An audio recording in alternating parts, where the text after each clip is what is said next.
તો અમદાવાદના નરોડામાં યુવક પર થયેલા ફાયરિંગ મામલે શાર્પશૂટર સહિત 3 આરોપી ઝડપાયા છે। પૈસાની લેતી દેતીની અદાવતમાં આરોપીએ હર્ષેલ ત્રાંબડિયા નામના યુવક પર 2 રાઉન્ડ ફાયરિંગ કર્યું હતું। સદનસીબે હર્ષેલના હાથમાં ગોળી વાગી હતી અને તેનો બચાવ થયો છે। 60,000ની સોપારી આપીને હત્યાનું કારસ્તાન રચાયું હતું। આરોપી નયન વ્યાસ, નીરવ વ્યાસ અને અર્જુન દેહડાની પોલીસે ધરપકડ કરી છે। तो પોલીસે આરોપીઓ પાસેથી હથિયાર જપ્ત કરી રિમાન્ડ મેળવી પૂછપરછ હાથ ધરી છે।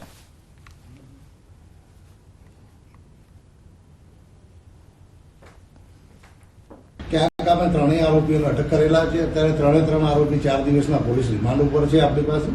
અને આરોપીઓ પાસેથી 2 પિસ્તોલ અને અમુક જીવતા કારતૂસ આપણે કબજે કરેલા છે અને વધુ તપાસ ચાલુમાં છે કે ખરેખર આ લોકોએ આ હથિયારનો બીજે ક્યાં ઉપયોગ કર્યો છે કેમ। દાહોદના સંજેલીના જીતપુરામાં થયેલી લૂંટ વિથ મર્ડરનો ભેદ ઉકેલાયો છે। નિવૃત્ત દંપતી ઉપર કુહાડી વડે હુમલો કરી લૂંટ થઈ હતી। હત્યારા પતિએ પત્ની સાથે આડા સંબંધની આશંકામાં હત્યા કરી અને હત્યાને લૂંટમાં ખપાવવા આરોપીએ પોતાના ઘરે જ લૂંટ થઈ હોવાની ફરિયાદ નોંધાવી। પોલીસે શંકા જતા આરોપીની પૂછપરછ કરી અને તપાસમાં હત્યા કરી હોવાનો ખુલાસો થયો।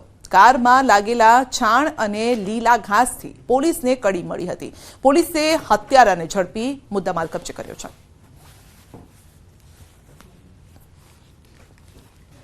ક્રોસ ઇન્ટરોગેશનમાં રમણભાઈ તૂટી પડેલ અને તેણે જણાવેલું કે આ લૂંટ એમણે ઊભી કરેલી હતી। એમનો મૂળભૂત ઇરાદો દીપસિંહનું મર્ડર કરવાનો હતો। એમના પોતાના પત્ની સાથે આડા સંબંધો હોવાની એમને આશંકા હતી। એ આશંકા માટે થઈ અને એમણે આ ખૂન કરેલું। રાજકોટના આરોગ્ય વિભાગ દ્વારા શહેરના પોશ વિસ્તારના રેસ્ટોરન્ટમાં દરોડા પડાયા છે। University road, Mavdi, Raiya road, Yagnik road, masala માર્કેટમાં ચકાસણી કરાઈ છે।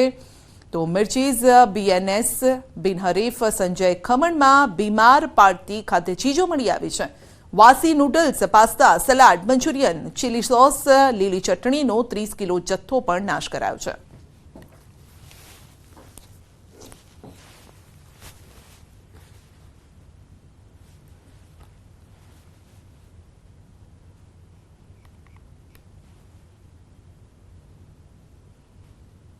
બુલેટિનમાં આગળ વધીશું। નાનકડા બ્રેક બાદ નજર કરીએ ટોપ 3 હેડલાઇન્સ પર।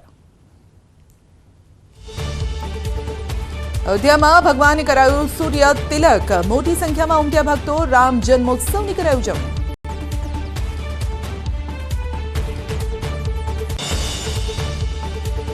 રાજકોટમાં પરેશ ધાનાણીના ભાજપ પર પ્રહાર। કહ્યું કે કોંગ્રેસનો બધો કકડાટ ભાજપમાં ગયો। રૂપાલા સંભવિત પ્રતિસ્પર્ધી।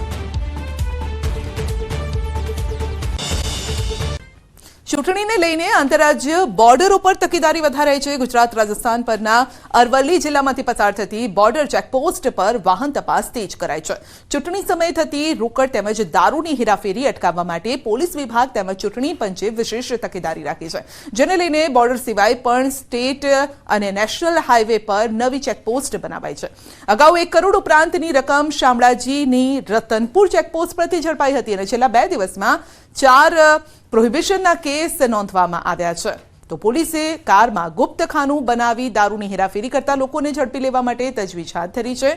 જિલ્લાની 7થી પણ વધુ આંતરરાજ્ય બોર્ડર પર રાઉન્ડ ધ ક્લોક પોલીસ દ્વારા તપાસ ચુસ્ત બનાવાઈ છે।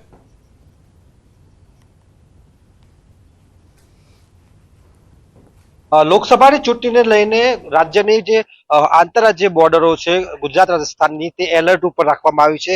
ખાસ કરીને દ્રશ્ય તમને બતાવી દઈશ કે શામળાજી ચેકપોસ્ટ છે રતનપુર ત્યાં આપણે ઉપસ્થિત છે હાલ, અને આ સહિત જે સ્ટેટ હાઈવે તેમજ નેશનલ હાઈવે પર જે ચેકપોસ્ટ છે તમામ ચેકપોસ્ટો હાલ જે પ્રકારે એલર્ટ ઉપર રાખવામાં આવી છે, બંદોબસ્ત ચુસ્ત રાખવામાં આવ્યો છે।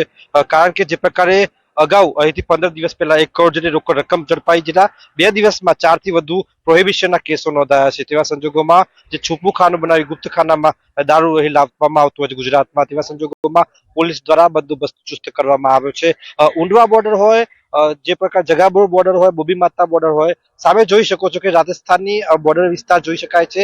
ગુજરાત રાજસ્થાનનો છેલ્લો ચેક પોઈન્ટ છે તે જોઈ શકાય છે। આ સંજોગોમાં પોલીસ દ્વારા જે પ્રકારે ગુજરાતમાં જે દારૂ લાવવામાં આવતો હોય છે, રોકડ લાવવામાં આવતો તેને અટકાવવાનો પ્રયાસ કરવામાં આવી રહ્યો છે। સાથે જ રાજ્યની જે સ્ટેટ જે તાલુકા વચ્ચેની પોલીસને જે ચેકપોસ્ટ બનાવવામાં આવી છે અને ખાસ કરીને તમામ જગ્યાએ સઘન તપાસ સાથે બંદોબસ્ત ચુસ્ત કરી દેવામાં આવ્યો છે. હાર્દિક પટેલ, ન્યૂઝ 18 ગુજરાતી, શામળાજી, અરવલ્લી.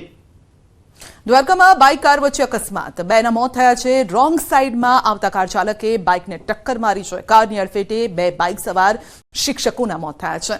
તો લાંબા દાને વિદ્યાલયમાં શિક્ષક તરીકે ફરજ બજાવતા 2 શિક્ષકોના અકસ્માતમાં મોત થયા. દાને વિદ્યાલયમાં આચાર્ય તરીકે ફરજ બજાવતા રાજેન્દ્ર આરંભડિયા અને શિક્ષક ભરત બંધિયાનું અકસ્માતમાં મોત થયું છે.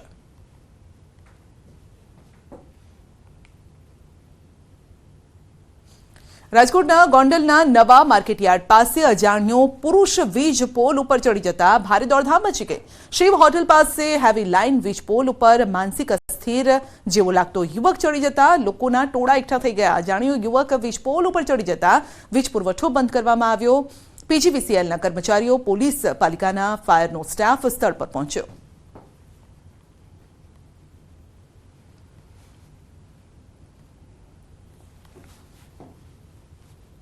જૂનાગઢમાં સોશિયલ મીડિયા થકી યુવક હની ટ્રેપનો શિકાર બન્યો છે. જૂનાગઢની યુવતીએ રાજકોટના યુવકના ન્યૂડ ફોટો અને વિડીયો ઉતારી ધમકી આપી 25 લાખની માંગણી કરી. ભોગ બનનાર યુવકે જૂનાગઢ પોલીસમાં ફરિયાદ કરતા 4 લોકોની પોલીસે ધરપકડ કરી છે અને યુવક અને યુવતી વોટ્સએપના માધ્યમથી એકબીજાના સંપર્કમાં આવ્યા હતા. યુવતી યુવકને એક રહેણાંક વિસ્તારમાં બોલાવી ન્યૂડ ફોટો અને વિડીયો લઈ લીધા હતા અને પૈસાની માંગણી કરી હતી. યુવકે 7 લાખના હપ્તા આપવામાં આવશે તેવું સમાધાન પણ કર્યું. આ ટોળકીએ યુવકના હાથમાં રહેલી 40,000ની સોનાની વીંટી પણ લઈ લીધી અને પોલીસે હિના વાઢેર, નરસિંહ ઠોમર, રાહુલ પરમાર, હિના વિરડિયાની ધરપકડ કરી છે અને તપાસ હાથ ધરી છે.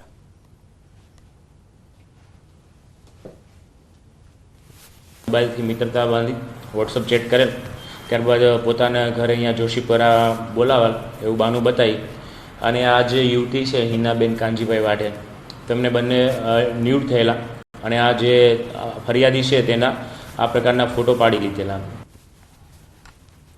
અમદાવાદમાં આયુર્વેદ દવાના નામે છેતરપિંડી કરનારા 2 આરોપીઓની ધરપકડ કરાઈ છે. આરોપીઓ સોશિયલ મીડિયા સહિતની સાઇટ પરથી ડેટા એકત્રિત કરી લોકોને ખોટી નોટિસ આપી અને પૈસા પડાવતા. બંને આરોપીમાંથી અજય વર્મા યુપીનો રહેવાસી મુખ્ય આરોપી છે, જ્યારે કે બીજા આરોપીનું નામ હિમાંશુ પરમાર છે. આરોપીઓએ ફરિયાદીને સાયબર ક્રાઇમના પીએસઆઈ તરીકે ઓળખ આપી હતી અને કહ્યું હતું કે આયુર્વેદિક કંપનીનું પાર્સલ પાછું મોકલાવતા કંપનીએ ફરિયાદ નોંધાવી છે અને એટલા માટે તમને નોટિસ મોકલવામાં આવી છે. ત્યારબાદ આરોપીઓએ સમાધાન માટે 30,000 માંગ્યા હતા, પરંતુ ફરિયાદીએ સાયબર ક્રાઇમમાં તપાસ કરતા આ નામનો કોઈ પોલીસકર્મી મળી ન આવતા પોલીસને જાણ કરાઈ.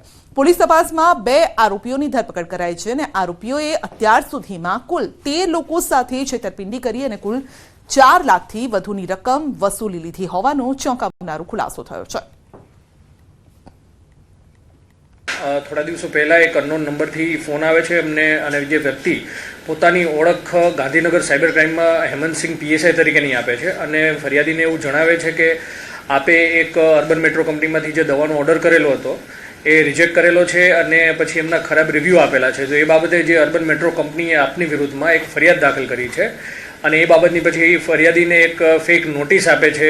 ફરિયાદીએ આ બાબતે અહીંયા સાયબર ક્રાઇમમાં તપાસ કરતા આવું કોઈ પીએસઆઈ જણાઈ ન આવેલ એટલે એમને મતલબ ફ્રોડસ્ટર હોવાનું જણાતા એમને સાયબર ક્રાઇમ પોલીસ સ્ટેશન ખાતે ફરિયાદ આપેલી હતી, જેમાં ટેકનિકલ એનાલિસિસના આધારે 2 આરોપીઓની ધરપકડ કરવામાં આવી છે.